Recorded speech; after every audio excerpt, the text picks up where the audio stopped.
ẹ̀yin ọmọ Èkó kò ní pẹ́ t'Olúwa ó gbà yín lọ́wọ́ Fáráò ajégunjẹran. Mo kí gbogbo yín ẹ kú rọ́jú o lóko ẹrú Jàgàbáànì.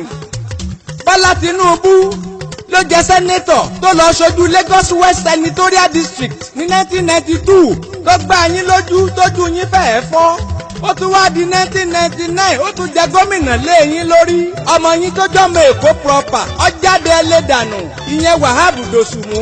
Ènìyàn rere tún jáde lọ́dún náà lọ́hùn-ún Fúnṣọ́ Williams ẹ tún lé yẹn dànù. Kí wọ́n tiẹ̀ tó wá bá yín pa kú pátápátá kí wọ́n tó pa Fúnṣọ́ Williams kú pátápátá korongodo. Ẹ̀yin ọmọ Èkó ṣé ẹ fẹ́ sọ fún wa pé ẹ̀ẹ̀mẹ́ni tó pa Fúnṣọ́ Williams létí òkun Èkó kọ́? Ifá ti lé wá ní babaláwo tí wọ́n ló ń bá Tinúbú ṣoògùn níyà 2001 tó fi kó gbogbo yín sínú pángolo.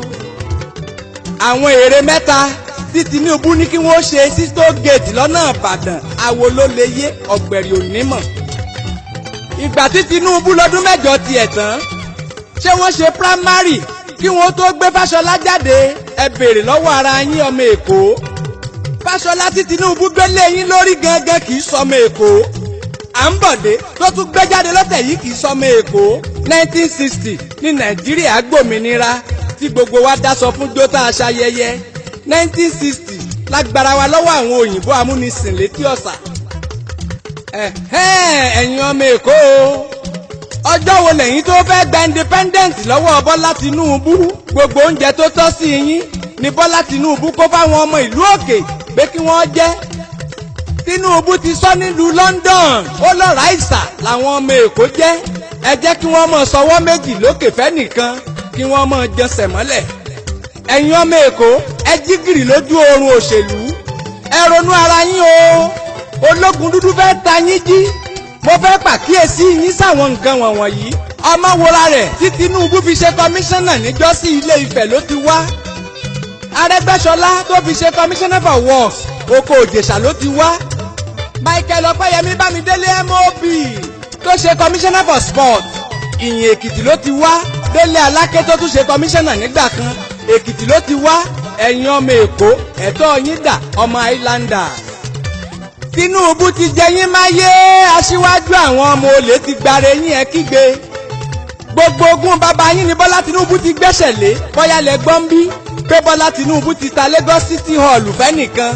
Fálọmọ shopping complex tó jẹ́ property Lagos State gbogbo òwe ẹ̀ pátápátá orúkọ Bọ́lá Tinúbú ló wà ńbẹ̀. Lagos State Polytechnic property ní Kòsì area ní Kétu. Abẹ́ ti gbàgbé pé Lagos State Polytechnic ní property ní Kétu. Táwọn ọmọ iléèwé ti ń lọ síbẹ̀ tẹ́lẹ̀ kí wọ́n tó kó wọn lọ Kòròdú. Bọ́lá Tinúbú ti gbà á lọ́wọ́ Lagos State ó ti sọ di tiẹ̀.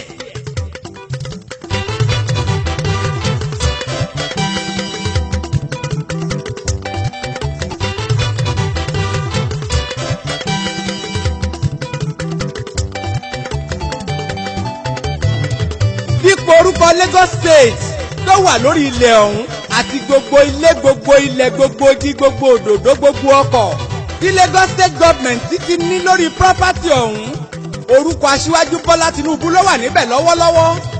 Ẹ̀yin ọmọ Èkó ẹ lọ béèrè pé ológun dúdú ti parọ́ mọ́ Bọ́lá Tinúbú. Orí ilẹ̀ tí wọ́n gbé Continental Television Station sí ní Kétu Lagos State Polytechnic ní Bọ́lá Tinúbú gbalẹ̀ náà lọ́wọ́ wọn. Iléeṣẹ́ Continental Television Station ọ̀hún gan Bọ́lá Tinúbú ọmọ olè lóní ẹ tún lọ yẹ̀ díẹ̀ wò. Gbogbo ọ̀dà títí kan tó géètì tí wọ́n ṣe sí Lẹ́kí Bọ́lá Tinúbú ló gba kọ́ńtrákì ẹ̀ pátápátá. Fáṣọlá fẹ́ gbé fún Julius Berger ní 20 billion naira. Bọ́lá Tinúbú gbà ní 60 billion naira. Ṣódà ẹ̀yin ọmọ Èkó wọ́n wá parí tó géètì àti gbogbo títì àti gbogbo iná gbogbo ọ̀dà. Bọ́lá Tinúbú tún wá tọwọ́ Fáṣọlá bọ̀wé pé kó sọ pé Lagos State government ò tí ì sanwó tán fún Bọ́lá Tinúbú o. Ẹ wá wò ó gẹ́gẹ́ bí ìwé àgírímẹ́ǹtì wọn 22 years ní Bọ́lá Tinúbú ó fi gbowó tó géètì ní Lẹ́kí. Ẹ̀yin ọmọ Èkó ẹ dáràn gbáà. Ojoojúmọ́ làánú àwọn ọmọ Èkó ń ṣe mí tí mo bá rántí bí Bọ́lá Tinúbú ti ṣe ń gùn wọ́n bí ẹṣin táwọn gan ṣe gìyọ̀ bí àgùntàn tẹ̀lé Bọ́lá Tinúbú. Mo ti béèrè rí pé ṣe bí wọ́n láwọn ọmọ Èkó ọ̀gbàgọ̀jẹ̀ ṣe bí wọ́n láwọn ọmọ Èkó kì í ṣe ṣù ẹ̀gbẹ̀ pákó.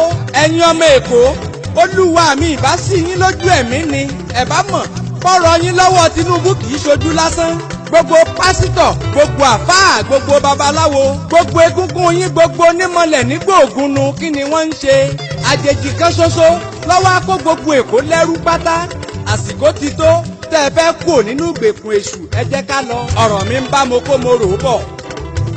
ìwé oníwàásù orí 10 ẹsẹ̀ 6 wípé a gbé aṣiwèrè sí ipò ọlá àwọn ọlọ́rọ̀ sì jókòó ní ipò ẹ̀yìn.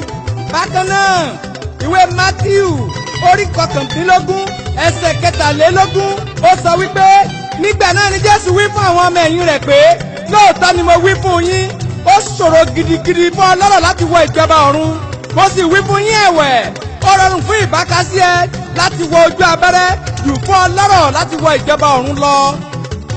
àwọn aeropílẹ̀nì tí wọ́n ń pè ní First Nation Airline bóyá lẹ mọ̀ pé Bọ́lá Tinubu ọmọ olè náà ló tún ní First Nation Airline $300 million ni wọ́n fi dá iléeṣẹ́ náà sílẹ̀ ṣé kó wá ń gbọ́.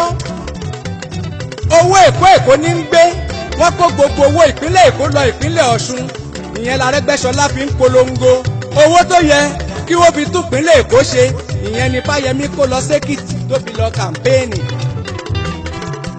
ẹ̀yin òṣìṣẹ́ local government councils Èkó ẹ̀yin nọ́gè ẹ̀yin NUT ẹ̀yin tíṣà ẹ̀yin òṣìṣẹ́ aláùsá ǹjẹ́ ẹ ti gbọ́ àbẹ́ ẹ̀ tí ì gbọ́ wípé kí ni wípé à ń bọ̀dé ọmọ olè tí Bọ́lá Tinubu gbélé yín lórí lọ́tẹ̀ yìí o ẹ̀gbọ́n tó sọ ni.